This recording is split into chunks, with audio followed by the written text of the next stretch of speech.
Eh bien, bonjour à tous. Voilà. Donc, vous êtes en direct sur la page Facebook de Paris Tout est possible et vous voyez à l'écran à côté de moi l'intervenant de ce matin, donc Jean-Philippe Bard. Donc, nous avons quelques minutes pour attendre que tout le monde puisse se connecter et je rappelle, comme à l'accoutumée, nous partageons pour nos bien-aimés. Partager, c'est évangéliser. Donc, je partage pour mettre dans la publication pour ma page et je partage aussi sur ceux qui vont regarder sur la page de Paris Tout est possible officielle. Voilà, c'est fait. Et je vais partager aussi pour nos amis québécois qui vont se connecter tout à l'heure. Donc, je pense aussi à eux. Et voilà, c'est parti. Voilà, donc c'est fait. Maintenant, vous êtes avec nous. Voilà, merci. Il y a déjà Sylviane et plusieurs qui nous ont rejoints. Soyez bénis pour ce moment que nous allons passer ensemble ce matin autour du psaume 91. Vous allez découvrir, redécouvrir ou apprendre des choses. Voilà, tout ça, Jean-Philippe va nous en parler dans quelques minutes. Avant ceci, je vais vous mettre un petit temps de louange avec nos amis d'Hillsong pour un moment de louange. Vous allez voir un chant magnifique et je vous laisse en compagnie d'Hillsong ce matin. C'est parti.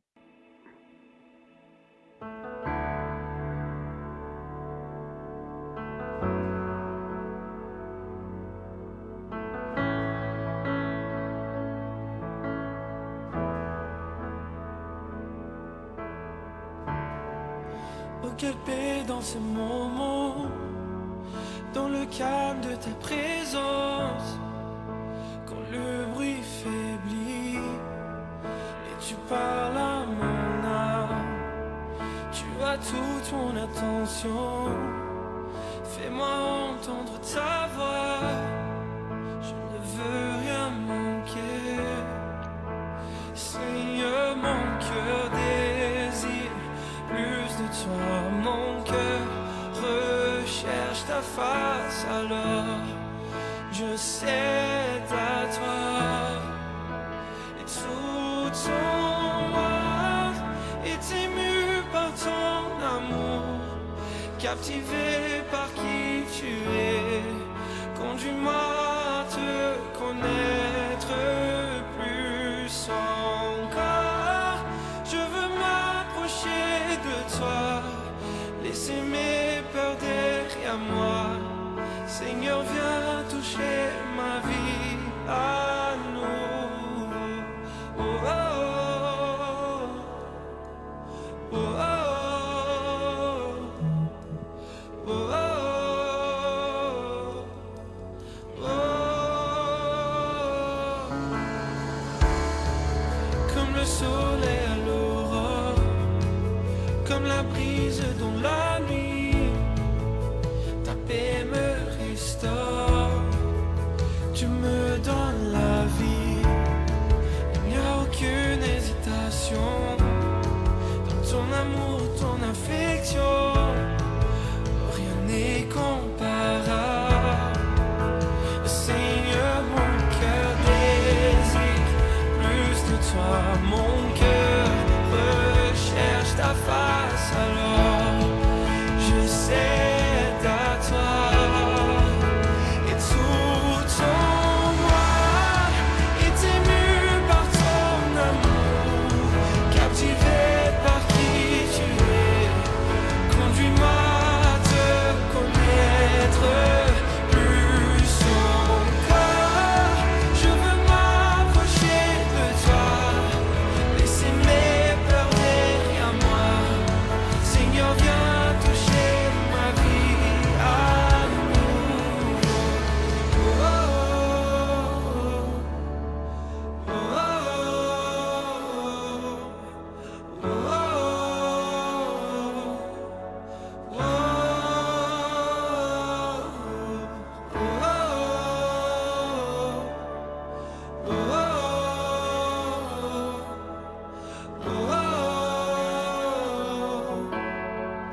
À toi j'ouvre mon cœur à jamais. Donc fais ce que toi seul sais faire. Jésus, viens régner dans ma vie. À toi j'ouvre mon cœur, Seigneur. À toi j'ouvre mon cœur à jamais. Et voilà, bonjour à tous. À toi, j'ouvre mon cœur, ce magnifique chant de Hillsong ce matin. Et nous allons commencer par ce chant. Je rappelle que ce matin, je suis avec Jean-Philippe Barbe, que vous voyez bien sûr sur vos écrans. Et avant de lui donner la parole, mais non, dans quelques secondes, voilà, je voudrais vous dire que ce soir, nous nous retrouvons sur le réseau YouTube et Facebook en même temps avec Mathieu Cossier. Donc, tous les lundis, tous les mercredis jusqu'au mois de décembre, parce que vous savez que le confinement apparemment va durer un peu plus que prévu. Donc, nous, on sera ensemble, tous ensemble, pour traverser toute cette période si particulière. Donc, je vous ferai les annonces tout à l'heure. Et d'ailleurs, vous avez vu que cette vidéo, je l'ai arrêtée à peu près à la moitié, à 3 minutes 30. Vous écouterez les autres 3 minutes 30 après la prédication et les annonces que je vous ferai tout à l'heure. Alors, Jean-Philippe, maintenant, tu peux mettre ton micro et tu vas te présenter avant de faire cet enseignement ce matin, ou cette méditation, puisque tu vas nous parler du psaume 91. Alors, qui es-tu? Où habites-tu? Que fais-tu? Eh bien, bonjour Carlos, bonjour à tous. Je suis retraité. J'ai travaillé dans la fonction publique internationale pour les questions de protection de l'environnement qui sont bien d'actualité actuellement. Et je suis prédicateur laïque dans l'Église protestante unie de France. Et eh bien, j'habite à Sèvres, dans la région parisienne. Voilà. Très bien. Donc, c'est que nous sommes voisins en plus. Très bien. Alors, je vais te mettre à l'écran et donc tu vas intervenir. On va avoir aussi donc un PowerPoint. On va pouvoir découvrir ce psaume 91 et tu vas en faire bien sûr le commentaire. Alors que je prie pour chacun d'entre nous, tous ceux qui nous regardent, tous ceux qui vont nous regarder en replay sur tous les réseaux, vous êtes bien sûr sur la page Facebook de Paris Tout est possible, vous êtes dans le groupe Facebook de Paris Tout est possible, vous êtes aussi sur la page privée de Carlos Payan, pasteur, et donc c'est pour ça que vous êtes en direct maintenant sur tous ces réseaux ce matin. Vous serez aussi en différé sur YouTube dans quelques minutes. Donc voilà, soyez tous bénis et je prie que l'amour de Dieu le Père, la grâce de Jésus et la communion du Saint-Esprit soient avec vous ce matin afin que il vous ouvre à la compréhension de ce psaume, vous puissiez connaître et discerner tout ce que le Seigneur a voulu nous préparer d'avance et nous avertir et bien sûr nous dire. Et ce matin, nous sommes autour de cette méditation de ce merveilleux psaume 91 que nous avons tellement lu et que nous allons bien sûr lire encore et comprendre. Alors, Jean-Philippe, je te mets à l'écran et comme ça, nos amis vont te voir et pour bien sûr être tout à toi. Donc, nous t'écoutons, que le Seigneur t'inspire. Amen. Celui qui habite sous l'abri du Très-Haut repose à l'ombre du Tout-Puissant. C'est le premier verset de ce psaume 91 sur lequel nous allons méditer un petit moment ensemble. Mais avant, je voudrais vous donner une courte introduction sur ce livre des psaumes, parce que je vous l'avoue, j'ai une tendresse particulière pour les psaumes. Et pour la plupart des lecteurs de la Bible, les psaumes tiennent une place très particulière. Et il faut remarquer que les psaumes sont en quelque sorte physiquement au cœur de la Bible. Si vous prenez une Bible, que vous l'ouvrez exactement au milieu, vous voyez que les psaumes figurent exactement au milieu du volume. Il y a cette sorte de centralité, je dirais, très symbolique des psaumes dans la Bible. Et certains considèrent que les psaumes sont en quelque sorte une petite Bible. Et vous trouverez souvent dans les librairies des ouvrages qui contiennent Nouveau Testament et psaumes. les deux étant mis en résonance. Le Nouveau Testament contient 126 citations des psaumes et 400 allusions précises aux psaumes. Et ce qui prouve ce besoin d'adosser en quelque sorte l'évangile à ce texte des psaumes. Et le mot psaume vient du grec psalmos qui signifie chant. Les psaumes sont des chants. Et d'ailleurs, certains psaumes, un bon nombre, sont précédés d'indications musicales. Par exemple, du chef de chœur. C'est mentionné 55 fois dans les psaumes. Ou alors, au chef des chantres avec instruments à cordes, psaume 76, etc. Ou sur l'air 2. Et le dernier psaume, le psaume 150, en quelque sorte récapitule cette musicalité des psaumes. Je lis les derniers versets du psaume 150. Acclamez-le en sonnant de la trompette, acclamez-le au son de la harpe et de la lyre, acclamez-le avec le tambourin et la danse, acclamez-le avec la guitare et la flûte, acclamez-le avec les cymbales sonores, acclamez-le avec les cymbales éclatantes. C'est une sorte d'orchestration finale, je dirais, du livre des psaumes. Malheureusement, on n'a pas retrouvé les mélodies de ces psaumes. On ne sait pas si il existait d'ailleurs une notation musicale à cette époque. Quoi qu'il en soit, le peuple juif nous a légué ce trésor. Et depuis, on chante les psaumes. On les a mis en vers aussi. On peut citer Clément Marot et Théodore de Bèze au XVIe siècle qui ont mis en vers les psaumes. Et puis bien sûr en musique. Le choral de Luther, c'est un rempart que notre Dieu, est inspiré du psaume 46. Et puis, des grands musiciens comme Bach et Handel ont mis les psaumes en musique. Et Jésus lui-même a chanté et médité les psaumes jusque sur la croix. Mon Dieu, pourquoi m'as-tu abandonné ? Citation du psaume 22. Alors, je vous fais cette petite introduction pour vous mettre en quelque sorte en appétit. Avec les psaumes, on est en présence d'un ensemble de chants, mais aussi un ensemble de prières, un ensemble de proclamations, de louanges, d'appels au secours, de plaintes, et aussi quelquefois des interpellations adressées à Dieu, des interpellations assez rudes. Ô Dieu, tu nous as repoussés et dispersés, psaume 60. Du fond de l'abîme, je t'invoque, ô Éternel, Seigneur, écoute ma voix, le psaume 130. Je lève les yeux vers les montagnes. D'où me viendra le secours, le psaume 121. Il y a aussi des psaumes qui sont des psaumes de profonde intimité, de confiance en Dieu. Je voudrais citer ce magnifique psaume 139. Éternel, tu me sondes et tu me connais. Tu sais quand je m'assieds et quand je me lève. J'ai été moi-même témoin de véritables guérisons intérieures de personnes à la seule lecture de ce psaume 139.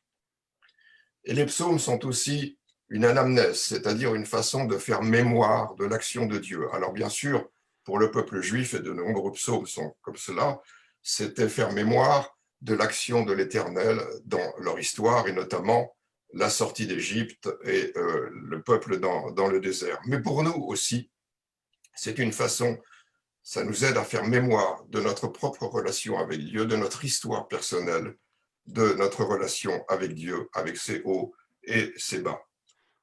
Et personnellement, c'est ma méthode, je lis un psaume tous les jours.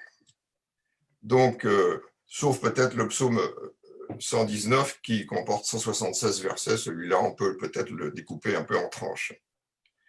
Il y a 150 psaumes, donc en gros, je lis les psaumes.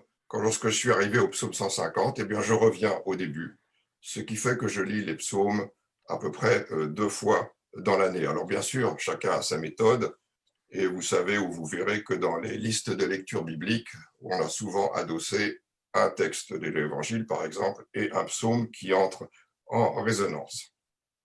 Mais cela nourrit ma prière. Et à chaque lecture pour des psaumes, même les psaumes que je connais par cœur, je découvre des trésors et je découvre une parole pour moi.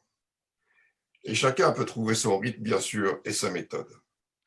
Voilà, donc je voulais, par cette petite introduction, un peu aiguiser votre appétit, en quelque sorte, vous faire entrer en psaume.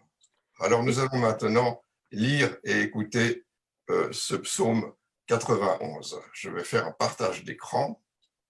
Merci beaucoup pour toutes ces petites, tout ce qu'on a découvert ce matin. Hein. Alors, est-ce qu'on voit Psaume bien? 91. Celui qui habite sous l'abri du Très-Haut repose à l'ombre du Tout-Puissant. Je dis à l'Éternel, mon refuge et ma forteresse, mon Dieu en qui je me confie. Car c'est lui qui te délivre du filet de l'oiseleur, On voit pas de la peste et de ses ravages. Voilà. Il te couvrira de ses plumes.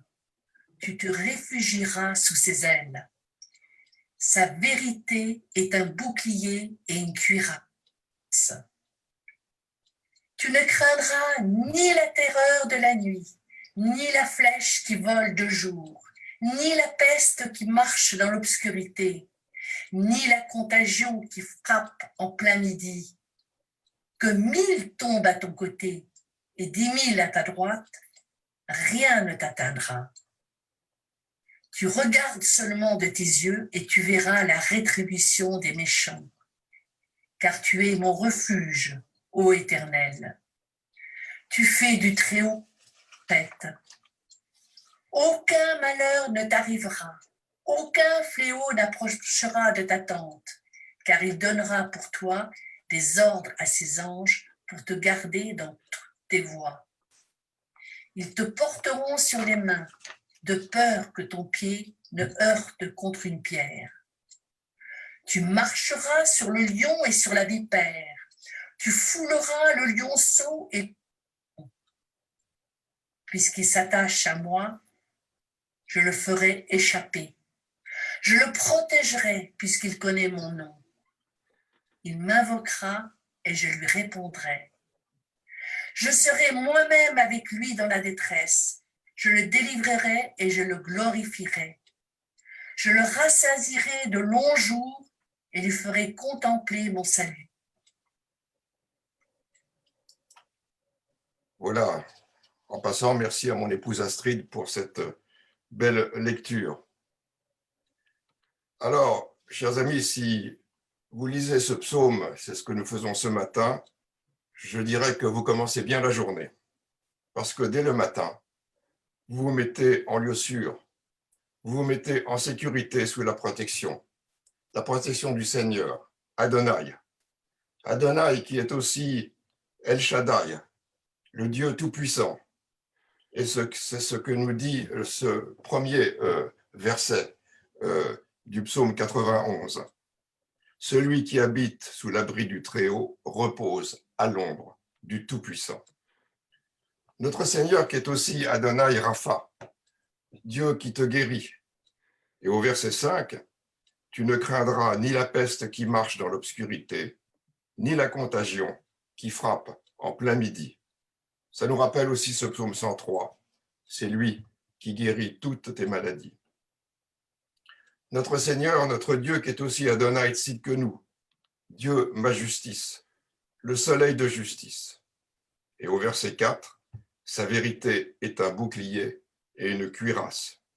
Ça nous rappelle ce texte de l'épître de Paul aux Éphésiens au chapitre 6 où il parle de la cuirasse de justice qui nous protège. Et le psaume 31 qui dit « Délivre-moi dans ta justice ». Notre Dieu qui est aussi Emmanuel, Immanuel, Dieu avec nous, le bon berger. Et le verset 10, « Aucun malheur ne t'arrivera, aucun fléau n'approchera de ta tente, car il donnera pour toi des ordres à ses anges pour te garder dans toutes tes voies.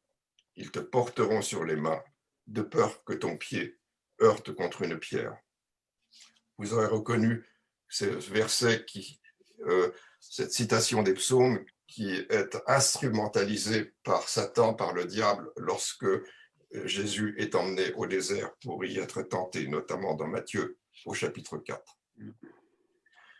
Et ce psaume proclame aussi la victoire de Dieu sur le mal. Je cite le verset 13, « Tu marcheras sur le lion et sur la vipère, tu fouleras le lionceau et le dragon. » C'est pour ça que j'avais mis cette illustration de ce psaume 91 dans le psautier de Stuttgart qui date du 9e siècle où on voit ce terrassement du lion et du dragon. Et plusieurs passages du Nouveau Testament font écho à cette victoire sur le mal. Alors je cite par exemple la finale de l'évangile de Marc au chapitre 16. « Ils saisiront les serpents, s'ils boivent quelques breuvages mortels, il ne leur fera point de mal. » Et puis dans Luc au chapitre 10 au verset 19, « Voici, je vous ai donné le pouvoir de marcher sur les serpents et les scorpions et sur toute la puissance de l'ennemi, et rien ne pourra vous nuire. » On voit donc bien que l'Évangile puise aussi ses racines dans les psaumes. Alors si l'on revient à ce psaume 91, on voit qu'à partir du verset 14, il y a un changement. C'est-à-dire qu'à partir de ce verset, c'est Dieu qui entre en dialogue avec nous, avec le psalmiste. Et après que ce psalmiste ait proclamé, affirmé la puissance d'amour et de protection de l'Éternel, c'est Dieu qui répond et en quelque sorte valide, scelle et affirme cette protection pour celui qui se confie en lui.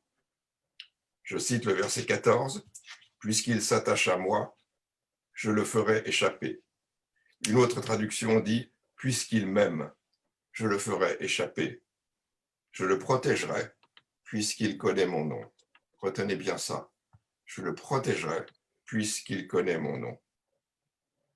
Et ce texte nous invite ainsi à entrer dans cette connaissance intime, cette communion, cette intimité avec le Seigneur, cette intimité profonde avec Dieu, et cette connaissance qui nous met sous sa protection. Dieu affirme qu'il m'accompagne aussi lorsque je suis dans la détresse. Et c'est le verset 15, « Il m'invoquera et je lui répondrai. Je serai moi-même avec lui dans la détresse. » Et enfin, par la délivrance qu'il me donne, Dieu m'associe à sa gloire. Je le délivrerai, je le glorifierai, je le rassasierai de longs jours et lui ferai contempler mon salut. Je lui ferai contempler mon salut. Quelle chose extraordinaire et merveilleuse, quelle plénitude et quelle joie. On pense aussi au psaume 23. « L'Éternel est mon berger, je ne manquerai de rien. Quand je marche dans la vallée de l'ombre de la mort, je ne crains aucun mal, car tu es avec moi. » Voilà, chers amis, je voulais simplement vous mettre en appétit et aiguiser votre faim pour les psaumes à partir de ce psaume 91. Ces psaumes qui sont une porte d'entrée dans l'intimité de Dieu. Et cette porte d'entrée, ces textes, ce ne sont pas des grandes envolées, ce ne sont pas de savantes réflexions théologiques, religieuses ou morales, mais c'est avec les mots tout simples de notre quotidien. C'est dans la pâte de notre humanité, de notre faiblesse et de notre insuffisance, de notre péché, de notre histoire personnelle, avec nos propres mots. Ces psaumes emploient des mots simples qui sont nos propres mots. En ces temps de crise sanitaire, économique, sociale, environnementale, géopolitique, en ces temps troublés qui sont remplis de menaces, de mensonges, d'incertitudes et d'angoisses, eh bien, le Seigneur nous répond, le Seigneur te répond. Je te délivrerai et te glorifierai.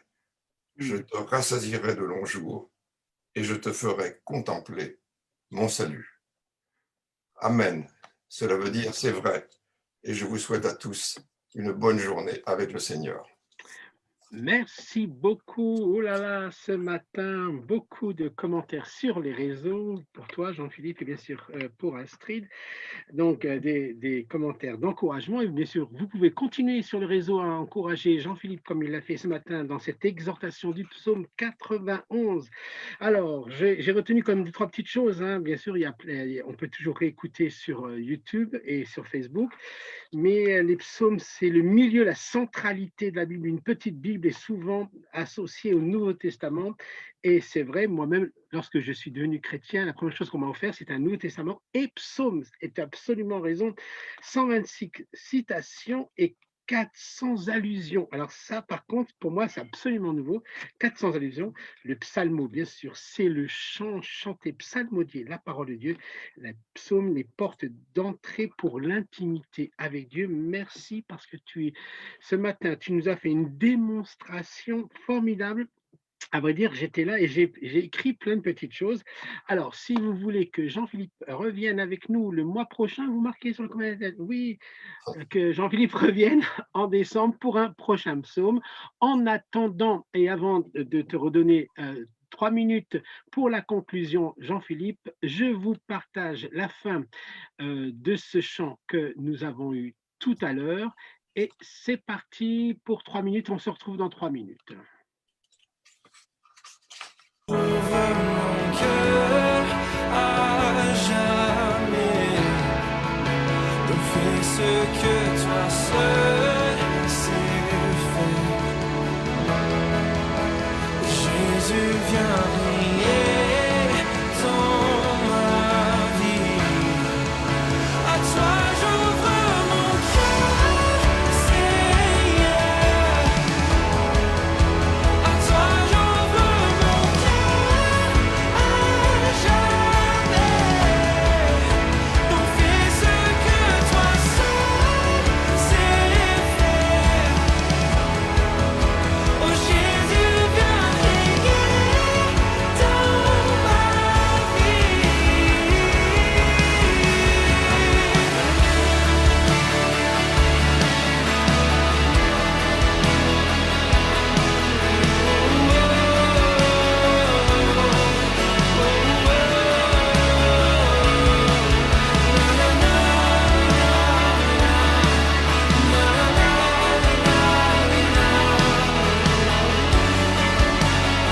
Tout en moi est ému par ton amour, captivé par qui tu es.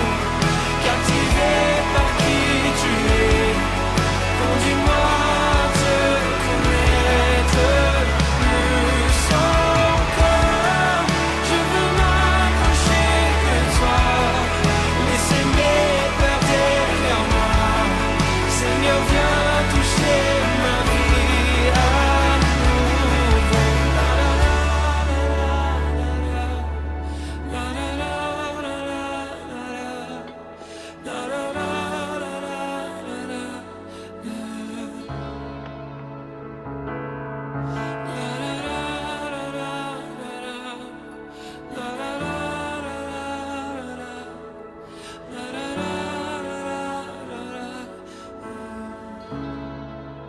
Et tout en moi est ému par ton amour, captivé par qui tu es. Conduis-moi à te connaître plus encore. Je veux m'approcher de toi, laisser mes peurs derrière moi. Seigneur, viens toucher ma vie à nouveau. Et voilà, pour ce matin, voilà, nous avons été servis dans la parole de Dieu. Merci. Alors, Jean-Philippe, je ne sais pas si tu les vois, mais puisque moi j'ai mon petit téléphone et regarde toutes les personnes qui mettent des petits cœurs. Et donc, je t'informe Et je t'impose librement pour le vendre, pour décembre, le mois prochain, voilà, de revenir un lundi avec nous, puisque tu as été sollicité par de très nombreuses personnes qui regardent bien sûr en direct, et en plus, tous ceux qui regarderont bien sûr en différé. Je rappelle que cette émission, vous pouvez la regarder aussi en différé sur YouTube dans à peu près 1 heure. Voilà, soyez tous bénis dans cette matinée. Alors, pour une petite conclusion, Jean-Philippe, je te laisse la parole. J'écoutais ce chant et cette parole, conduis-moi à te connaître plus encore. Et pour revenir au psaume, je crois que ces psaumes nous aident beaucoup à connaître plus encore, à connaître mieux, toujours plus profondément, à rentrer dans l'intimité du Seigneur. Et donc, je conclus encore, j'avais commencé avec le verset 1 de ce psaume 91 et je conclus avec ce verset 1, premier. Celui qui habite sous l'abri du Très-Haut repose à l'ombre du Tout-Puissant. Et j'invite chacun, et je prie que chacun, nous sachions nous mettre sous cet abri du Très-Haut et nous reposer à son ombre. Eh bien, merci. Et ce sera le mot de la fin pour cette émission. Que le Seigneur vous bénisse. Je vous donne rendez-vous lundi prochain à 10 heures à l'heure habituelle pour partage ton verset. Que le Seigneur vous bénisse et bonne journée à tous. Nous nous retrouvons ce soir avec Mathieu Cossier et Naomi Geyer. Donc on va passer des réformés aux luthériens et avec des catholiques et des évangéliques. Vous voyez, ici, nous sommes dans l'unité et cette parole de Dieu qui nous crée l'unité. Que le Seigneur soit béni. Soyez avec cette belle journée, le soleil de justice qui est Jésus et dans ses rayons se trouve la guérison. À bientôt et à ce soir.